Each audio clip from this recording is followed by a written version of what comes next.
ప్రస్తుతం దేశంలో ఎక్కువ మంది రాజకీయ నాయకులు ల్యాండ్స్ లేదా కొన్ని విధాలైనటువంటి ప్లాట్స్ను కొనడానికి ప్రధాన కారణాలు వాళ్ళ యొక్క నల్ల డబ్బు అనేది బయటపడకుండా ఉండేందుకు ఇది ప్రధాన మార్గంగా ఉండడం. నేడు భారతదేశంలో భూములపైన ట్యాక్స్ అనేది చాలా తక్కువ.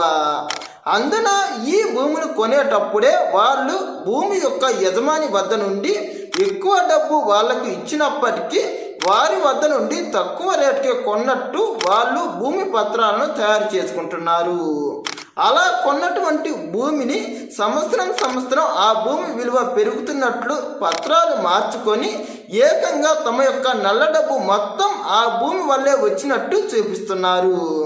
ఇలా ప్రభుత్వాలను మరియు కొన్ని విధాలైనటువంటి ఇన్కమ్ ట్యాక్స్ ఆఫీసర్లను మోసం చేస్తూ ట్యాక్స్ నుండి తప్పించుకోవడానికి మరియు వాళ్ళ యొక్క ఆస్తులను గరిష్టంగా చూపించకుండా ఇలా సంపాదిస్తున్నట్లు ఒక విధాలైనటువంటి ఫేక్ సర్టిఫికేట్ల ద్వారా వాళ్ళ డబ్బు దాచే ఒక ప్రధాన మార్గంగా దీన్ని నేడు రాజకీయ నాయకులు పాటిస్తున్నారు.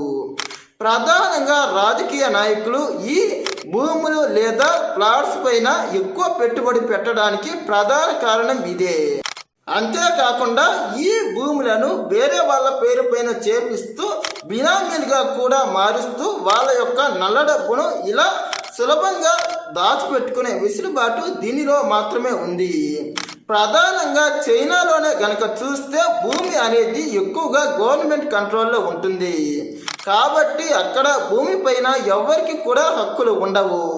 కానీ మన భారతదేశ ప్రధాన బలహీనత ఏమిటంటే భూమి అనేది ఎవరికి వారి రేట్లు పెంచుకునే విధంగా భూమి అనేది ప్రస్తుతం మార్కెట్ ఎలా ఉందో అలా రోజు రోజుకు పెరిగిపోతూ దాని రేట్లు అనేవి అసలు సామాన్యులకు అందుబాటులో లేని విధంగా రెక్కలు మలిచినట్లు పెరిగిపోతున్నాయి. అందుకు ప్రస్తుతం భూమి ఉన్నోడే బలవంతుడు అన్న విధంగా నేడు భారతదేశం మారిపోయింది. దీన్ని ఆసరాగా చేసుకొని కొంతమంది రాజకీయ నాయకులు వాళ్ళు 5-6 సంవత్సరాల ముందు ఆ భూమిని కొన్నట్లు ఫేక్ లెక్కలు చూపిస్తూ అప్పుడు ఉన్నటువంటి మార్కెట్ ధరకు అనుగుణంగా ఆ భూమి వాల్యూను చూసి ఇప్పుడు ఉన్నటువంటి మార్కెట్ వాల్యూను గణించి టోటల్ మీద తమ యొక్క సంపాదనను లెక్కించి ఈ విధంగా తమ యొక్క ఆస్తులను కాపాడుకునే ఒక విధమైనటువంటి ప్రయత్నాన్ని ఇందులో భాగంగా నల్ల డబ్బును దాచిపెడుతున్నారు. ఇది నేడు రాజకీయ నాయకులు చేసేటటువంటి ప్రధానమైనటువంటి ట్రిక్.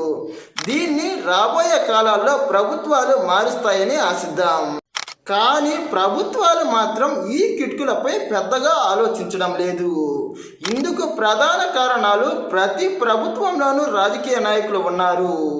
ఈ రాజకీయ నాయకులైనటువంటి ఎమ్మెల్యేలు ఎంపీలు తీసుకునే నిర్ణయాలే ప్రభుత్వాలు అనేవి వాటి యొక్క పనితీరును ప్రభావితం చేస్తుంటాయి. ప్రధానంగా భారతదేశంలో ఉన్నటువంటి ప్రధాన వైఫల్యమైనటువంటి యంత్రాంగం ఈ రాజకీయ వ్యవస్థే.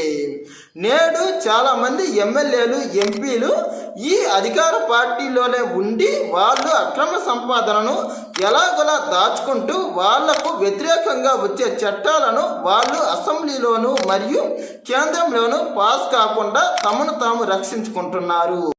ప్రధానంగా ప్రభుత్వాలు మారినా నాయకులు మారినా ఈ అవినీతి అక్రమ సంపాదన అయినటువంటి నల్ల డబ్బును మాత్రం ఏ ప్రధాన ప్రభుత్వాలు మరియు నాయకులు కూడా వెలికి తీయలేకపోతున్నారు.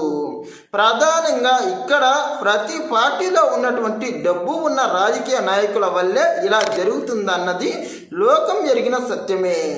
ఇప్పటికైనా వీరు మారి భారతదేశం అభివృద్ధి చెందడానికి కారకులు అవుతారని ఆశిద్దాం.